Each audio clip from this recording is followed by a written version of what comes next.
Dona Elena caminaba lentamente por el brillante pasillo de una de las boutiques más exclusivas de la ciudad, con sus zapatos modestos gastados por los años y un vestido sencillo cuidadosamente planchado, que ella misma había cosido semanas atrás. Su cabello gris estaba recogido con elegancia humilde, y en sus manos lavaba un pequeño bolso viejo pero limpio. A pesar de su apariencia sencilla, sus ojos brillaban con una mezcla de emoción y nerviosismo. Ese día no era cualquier día. Era el cumpleaños de su hija, y quería comprar un vestido especial como regalo, algo que representara cuanto la amaba, aunque tuviera que gastar casi todos sus ahorros. Apenas cruzó la puerta de cristal, varias mujeres bien vestidas voltearon a mirarla. Dos de ellas, cubiertas de joyas y perfume costoso, se miraron entre sí con sonrisas burlonas. Una de las empleadas de la tienda, alta y perfectamente maquillada, se acercó con una expresión falsa y preguntó con tono frío, ¿Puedo ayudarla? ¿O está solo mirando? Elena sonrió con dulzura y respondió, Quiero ver algunos vestidos para mi hija. Hoy cumpleaños y quiero sorprenderla con algo hermoso. La empleada recorrió su ropa con desprecio antes de responder. Señora, nuestros vestidos comienzan en $1000. Tal vez quiera probar en una tienda más accesible. Las mujeres cercanas saltaron pequeñas risas. Elena sintió como si lo apretaba el pecho, pero intentó mantener la dignidad. Solo quiero mirar, por favor, dijo suavemente. Camino hacia un elegante vestido azul marino que colgaba en exhibición. Extendió la mano para tocar la tela cuando una de las clientes se adelantó y dijo, en voz alta para que todos escucharan. No toque eso, señora. No puede comprar aquí. Otra añadió riendo. Seguro piensa que esto es un museo. Las carcajadas se extendieron por la tienda. Elena bajó la mirada, sintiendo que el rostro se le quemaba de vergüenza. Sin embargo, no respondió. Porque ella conoce demasiado bien lo que era ser humillada por no tener dinero. Lo había vivido toda su vida. Lo que nadie ali sabía era la historia de esa mujer humilde. Nadie sabía que durante décadas Elena había trabajado limpiando casas, cosiendo ropa ajena y sacrificando cada sueño propio para que su hija pudiera estudiar. Nadie sabía que había pasado noches enteras en comer para que su pequeña pudiera tener libros, uniform y educación. Nadie sabía que había vendido hasta su anillo de bodas cuando su hija consiguió una beca en el extranjero y necesitaba dinero para el paseo. Para todos en esa tienda, solo era una anciana pobre que no pertenecía ali. Con lágrimas amenazando con care, Elena dio media vuelta para irse, cuando la puerta de la boutique volvió a abrirse. El sonido de tacones firmes resonó por todo el lugar. Una mujer joven, elegante y radiant entró acompañada de dos asistentes. Lavaba un traje blanco impecable, un bolso de diseñador y una presencia que hizo que todos se endereceran al instante. La gerente de la tienda salió apresuradamente de su oficina al reconocerla. Señorita Valeria Mendoza. Qué honor tenerla aquí. Todas las clientes quedaron impresionadas. Porque Valeria Mendoza no era una mujer cualquiera. Era una de las empresarias más exitosas del país, multimillonaria, dueña de una cadena internacional de tecnología, admirada por revistas, inversionistas y medios. Pero en cuanto Valeria levantó la mirada y vio a Elena con lágrimas contenidas cerca de la puerta, su expresión cambió por completo. Mama, dijo en voz alta. Toda la tienda quedó en silencio. Elena levantó la vista, sorprendida. Valeria, antes de que alguien pudiera reaccionar, la poderosa empresaria corrió hacia ella y la abrazó con fuerza frente a todos. ¿Qué haces aquí sola? ¿Y por qué estás llorando? Elena intentó sonreír. Nada. Hija, solo vine a comprar un regalo. Valeria miró alrededor y notó las miradas incómodas, las sonrisas congeladas, el vestido en exhibición, la actitud de las empleadas. Su voz es volvió fría como hielo. ¿Qué ocurrió aquí? Nadie respondió. La gerente tragó saliva. Finalmente una clienta murmuró. Solo hubo un pequeño malentendido. Pero Elena, con honestidad maternal, susurró. Pensaron que no podía comprar aquí. El rostro de Valeria cambió completamente. Sus ojos, antes cálidos, ahora ardían con indignación. Miró a cada mujer una por una. Luego se volvió hacia la gerente y preguntó con voz firme. ¿Se rieron de mi madre por ser humilde? La gerente comenzó a tartamudear. Señorita Mendoza, nosotros. Valeria levantó la mano y la interrumpió. Mi madre limpió pisos durante 20 años para que yo pudiera estudiar. Se rompió las manos trabajando mientras ustedes aprendían a juzgar por apariencias. Ella vale más que cualquiera en esta sala. El silencio era absoluto. Las mujeres que minutos antes se habían burlado ya no podían sostener la mirada. Entonces Valeria tomó el vestido azul que su madre había corrido ver y DEJÓ. Empezó este. Luego señaló otros vestidos, bolsos, zapatos y accesorios por toda la tienda. Y también esos. Todos. La gerente abrió los ojos en shock. Todos. Sí. Todo lo que mi madre tocó, lo compró. Las clientes quedaron boquiabiertas mientras Elena intentaba detenerla. No. Hija, no hace falta. Pero Valeria tomó sus manos y DEJÓ con tenura. Toda mi vida soñé con devolver aunque fuera una pequeña parte de lo que hiciste por mí. Hoy nadie volverá a humillar. Luego se volvió hacia las mujeres que se habían reído y DEJÓ con voz firme. La humildad no es pobreza. La verdadera pobreza es tener dinero y no tener clase. Una de las mujeres bajó la mirada, completamente avergonzada. Otra intentó disculparse. Pero Valeria no había terminado. Camino hacia la gerente y preguntó. ¿Quién es el dueño de esta boutique? La gerente respondió nerviosa. La cadena pertenece al grupo empresarial. Valeria sonrió levemente. Perfecto. Porque mañana tendrá una reunión con ellos. Todos se congelaron. Y creen cuando digo que estaban muy interesados en saber cómo tratan aquí a las madres que construyeron este país con sus manos. Elena la miró con lágrimas de orgullo. No por el dinero. No por el poder. Sino porque la niña que había creado con sacrificio se había convertido en una mujer fuerte, justa y agradecida. Pero esa noche, lo que comenzó como una humillación pública estaba lejos de terminar, porque el día siguiente, toda la ciudad hablaría de lo que ocurrió en esa boutique, y las consecuencias serían mucho más grandes de lo que cualquiera imaginó. La noticia de lo ocurrido en la boutique no tardó en salir de aquellas paredes brillantes y perfumadas. Una clienta había grabado discretamente parte de la escena con su teléfono. Especialmente el momento en que la empresaria abrazó a su madre frente a todos y defendió su dignidad con palabras que dejaron helada a la tienda entera. Antes de la medianoche, el video ya circulaba por redes sociales. Millones de personas comenzaron a compartirlo con mensajes de indignación, admiración y lágrimas. Algunos escribían, la mejor hija del mundo. Otros dicen, nunca subestimen a una madre humilde. Y miles repiten la frase que se volvió viral. La verdadera pobreza es tener dinero y no tener clase. A la mañana siguiente, mientras la boutique apenas abría sus puertas, el teléfono de la gerente no dejaba de sonar.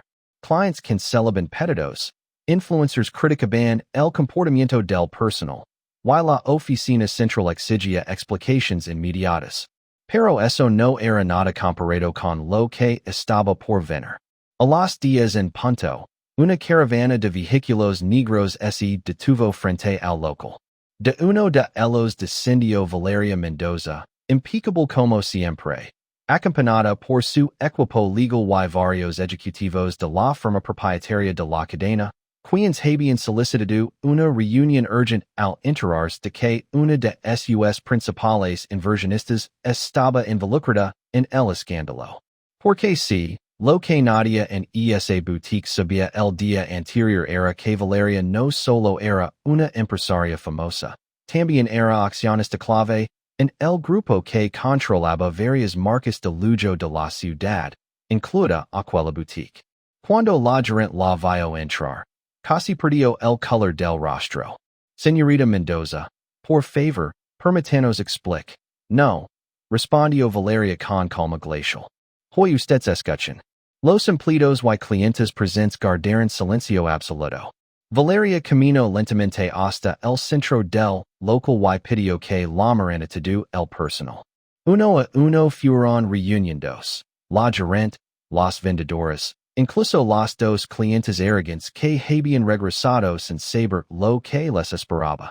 Entonces Valeria habló con voz firme, sin levantar el tono, pero con una autoridad que atravesaba el air como un cuchillo.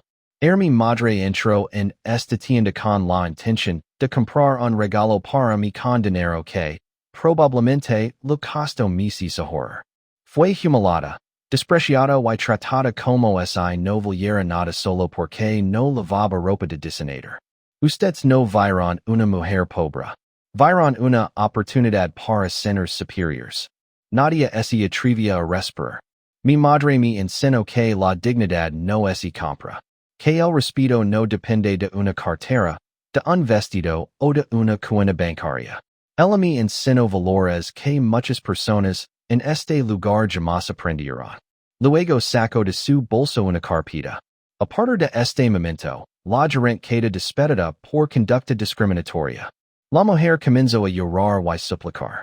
Por favor, tengo hijos. Valeria la miró fijamente. Mi madre también tuvo una hija que alimentar. Y jamás humilló a nadie para lograrlo. Después señaló a los dos empleados que se habían burlado directamente. También están despedidos. Y la compañía implementará entrenamiento obligatorio en trato al cliente y ética profesional para cada empleado de cada tienda del grupo. Los dos clientes adinerados que habían iniciado las burlas intentaron retirarse discretamente, pero Valeria los detuvo con una sola frase. Y ustedes deberían recordar algo. Comprar cosas caras no convierte a nadie en persona de valor. El silencio era tan intenso que podía cenarse en la piel. Pero entonces ocurrió algo que nadie esperaba. La puerta de la boutique volvió a abrirse, y entró Dona Elena. Vestía el mismo vestido humilde del día anterior, aunque esta vez caminaba erguida, tranquila, con una serenidad que llenó el lugar más que cualquier lujo. Valeria se volvió sorprendida. Mamá, ¿qué haces aquí? Elena sonrió con ternura. Vine porque no quiero que esto termine con odio. Todos la observaron adenidos mientras avanzaba hasta quedar frente a la gerente llorando. Elena la miró con compasión y dijo, no estoy feliz de que nadie pierda su trabajo por mi culpa. Valeria intentó intervenir, pero Elena levantó una mano suavemente. Déjame hablar, hija. Luego miró a todos los presentes. Me dolió lo que hicieron. Mucho. Pero no porque me humillaron a mí, sino porque demuestra cuánto daño hace olvidar que todos merecimos respeto. El dinero viene y Virginia la belleza y Virginia el poder cambia. Pero como tratas a quien crees que no puede dar nada, eso define quien eres. Varias personas comenzaron a llorar en silencio. Incluso una de las mujeres arrogantes bajó la cabeza con lágrimas en los ojos. Elena continuó, no vine aquí por venganza. Vine porque quiero que aprendan. Porque esa mañana entra otra mujer, humilde como yo. La traten como una reina. Porque quizás esa mujer también sacrificó toda su vida por alguien que ama. Entonces se volvió hacia Valeria y tomó su rostro entre las manos. Hija, y me defendes suficiente. El mayor regalo que me has dado no son vestidos, en hay dinero, en hay poder. Y es ver en que mujer te convertiste. Valeria, la poderosa empresaria que nunca lloraba en público, rompió en lágrimas delante de todos. Se abrazó a su madre con fuerza mientras la boutique entera observaba la escena conmovida. Incluso algunos empleados comenzaron a aplaudir. Lentamente, el aplauso se extendió hasta llenar la tienda. Porque en ese instante todos entendieron que estaban viendo algo mucho más grande que una discusión en una boutique. Estaban viendo el triunfo silencioso de una madre que había dado todo sin esperar nada. De una hija que jamás olvidó de donde venía. Más tarde ese mismo día, Valeria llevó a su madre a almorzar a su restaurante favorito. Ali, entre risas y recuerdos, Elena confesó algo que hizo a Valeria quedarse en silencio. ¿Sabes? Cuando eras pequeño y me preguntabas si algún día seríamos ricas, yo siempre te decía que ya lo éramos. Valeria sonrió entre lágrimas. Yo no lo entendía. Elena apretó su mano. Porque tener una hija buena, agradecida y valiente, eso es riqueza verdadera. A partir de aquel día, la historia se volvió un símbolo en redes sociales y medios de comunicación. Pero mientras millions admiraban a la empresaria millonaria por defender a su madre, quienes conocen la historia completa sabían la verdad. La verdadera heroína siempre había sido Elena. La mujer humilde que soportó hambre, cansancio, humillación y sacrificio para darle a su hija un futuro mejor. Y cuando la noche cayó, mientras ambas caminaban juntas bajo las luces de la ciudad, Valeria abrazó a su madre y le susurró. Todo lo que soy es gracias a ti. Elena sonrió y respondió con la voz temblorosa de emoción. Entonces mi vida valió la pena. Y así, la mujer de la que todos se rieron por parecer humilde, terminó enseñando al mundo entero que la grandeza no es vista de lujo, es medida en dinero, es medida en corazón. Dona Mercedes adjusted the faded shawl over her shoulders as she stood outside the glittering glass doors of the most exclusive boutique in the city, staring at the mannequins dressed in gowns more expensive than anything she had ever owned in her life. For a moment she hesitated, looking down at her worn shoes and weathered hands rough from decades of scrubbing floors, washing clothes, and sewing until midnight just to keep food on the table. She knew she didn't belong in a place like this. Or at least that's what the world always tried to make women like her believe. But today was special. Today was her daughter's birthday. And for the first time in many years, Mercedes had saved enough money to buy her something beautiful. Not because her daughter needed it. Her daughter had more money than she could ever spend. But because Mercedes wanted, just once, to be the one giving instead of receiving. Taking a deep breath, she pushed the door open and stepped inside. Instantly, conversations softened. Eyes turned. A saleswoman with perfect makeup and a stiff smile approached her, already judging her before a word was spoken. "Can I help you?" she asked in a tone that made it clear she hoped the answer was no. Mercedes smiled kindly. "Yes, dear. I'd like to see some dresses. Something elegant for my daughter."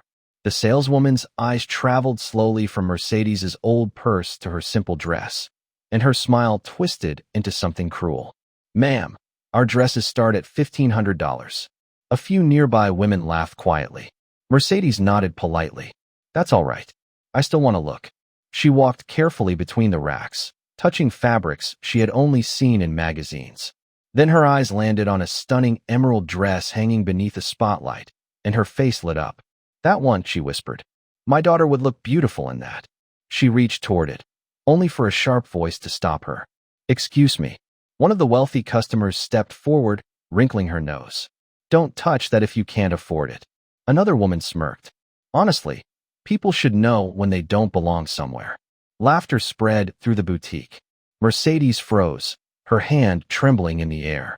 Her cheeks burned, but she slowly lowered her arm. "I'm sorry," she whispered, swallowing the humiliation. The saleswoman crossed her arms. "Ma'am, perhaps you'd be more comfortable shopping somewhere, more suited to your budget." The women laughed louder. Mercedes blinked rapidly, fighting tears. She turned toward the exit, determined to leave with whatever dignity she had left, when suddenly the boutique doors flew open. Every head turned. A sleek black luxury car was visible outside, and from it stepped a striking young woman in a tailored cream suit, diamond earrings glinting beneath the lights. her presence commanding the room before she said a single word. The boutique manager rushed from the back. "Miss Isabella Castillo." What an honor! But the elegant woman ignored everyone, because her eyes had landed on the trembling elderly woman near the door. "Mama," she breathed. Mercedes looked up, startled. "Isabella," gasps rippled through the store. The powerful young CEO hurried across the room and wrapped her mother in a fierce embrace. "Why are you crying? What happened?" Mercedes shook her head, trying to hide it. "Nothing. Hija, I just came to buy you a dress." Isabella stepped back, eyes narrowing as she looked around the room and read the guilt written on every face. "Who did this?" Silence. The saleswoman swallowed hard. Mercedes gently said, "They thought I couldn't buy here." Isabella's expression changed instantly. Cold, sharp, dangerous.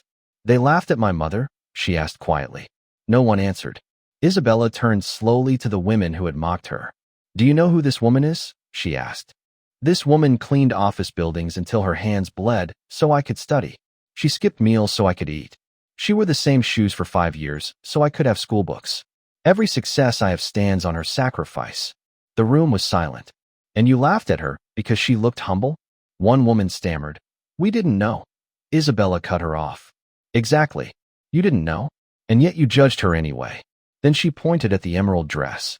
"Wrap that." She pointed at another. "And that one." Then another. "And that one too." The manager blinked. "Miss Castillo?"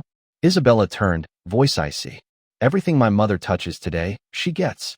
Mercedes protested softly. "No, Hija." Isabella held her hand. "Today, no one humiliates you and walks away proud." She then faced the manager. "Also, I'd like the owner of this boutique informed immediately that I'll be discussing what happened here at tomorrow's board meeting." The manager went pale. Because Isabella Castillo wasn't just a wealthy client. She was one of the company's largest investors. Panic spread through the boutique. The same people who had laughed now looked terrified. Mercedes watched her daughter with tears in her eyes. Not because of the money, not because of the revenge, but because in that moment she saw the little girl she had raised become a woman of power who had never forgotten who built her. But Isabella wasn't done. She turned to the room and said in a voice everyone would remember, "Never mistake humility for weakness. Some of the strongest people in this world wear simple clothes and carry scars you'll never understand." The boutique stood in stunned silence as mother and daughter walked out together, arm in arm. Yet what no one knew was that the real consequences of that humiliation had only just begun, because by tomorrow, the entire city would know exactly what happened in that store, by sunrise. The video of the confrontation inside the boutique had exploded across the internet. A customer who had secretly recorded the moment Isabella defended her mother posted it online with the caption, "Never judge a woman by her clothes." Within hours, millions had watched it. News pages reposted it. Influencers reacted to it. Thousands of people flooded the boutique's reviews with outrage, calling out the cruelty shown to a humble elderly woman whose only mistake had been looking poor in the wrong place.